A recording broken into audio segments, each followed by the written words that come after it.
নমস্কার বন্ধুরা, আমার ছোট্ট মিনি ব্লগে সবাইকে স্বাগত। ছোট্ট নয়, ১ মিনিট পেরিয়ে গেছে মানে বড় মিনি ব্লগ। বড় মিনি ব্লগ। আমিও দিগ্গজ ব্যক্তি, কী সব কথা বলছি। তো গাড়িটাকে ল্যাংটো হতে দেখছেন, তো চিন্তা কিছু নেই, গাড়ির কোনো অসুবিধা হয়নি। গাড়িটা আজ ফুল সার্ভিসিং হচ্ছে। তো গাড়িটা নোংরা ছিল, প্রথমত তারা ভালো করে গাড়িটা ওয়াশ করে নিল, ভালোভাবে ঘষে তারপরে ট্যাঙ্কিটাও যেটা খোলা ছিল সেটাও ধুয়ে নিল। তারপরে পেছনে চাকার কাজ করলো। হ্যাঁ, মানে এবার দুটো চাকা তো গ্রিসিং হবে। তো দেখতেই পাচ্ছেন চাকাটা খুলেও দিল, তারপরে চাকার যে পেছনে যেগুলো পার্টসগুলো ছিল সেগুলো খুলে দিল।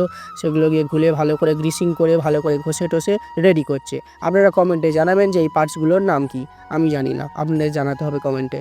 তো তারপরে দাদা পেছনের পার্টগুলো ভালো করে ফিটিং করে দিল। তো পেছনের চাকার কাজ কমপ্লিট হয়ে গেছে, এবার সামনের চাকার কাজের পালা। তো সামনের চাকার কাজটা শেষ করার পর দাদা তারপরে ট্যাঙ্কির কভারটা ফিটিং করলো, তারপরে দাদা করলো মোবিল ড্রেন, তারপরে সামনে অয়েল ফিল্টারটা খুলে দিল। তারপরে দেখতে পাচ্ছেন আমি একটু হাওয়া দিয়ে দিলাম যাতে ভেতরে একটুও মোবিল না থাকে। তারপরে দাদা নতুন অয়েল ফিল্টারটা চেঞ্জ করে দিল। এই দেখুন, এটা হলো পুরনো অয়েল ফিল্টার। পুরনো অয়েল ফিল্টার ফেলে দিলাম। তারপরে এবার হবে আমাদের ক্যাস্ট্রল পাওয়ার অয়েল মোবিল চেঞ্জ। তো মোবিলটা ঢালার পর আমি গাড়িটা নিয়ে বাড়ি চলে এলাম। দেখতে পাচ্ছেন গাড়িটা একদম নতুন হয়ে গেছে, একদম খুব সুন্দর লাগছে। ধন্যবাদ ভিডিওটা দেখার জন্য।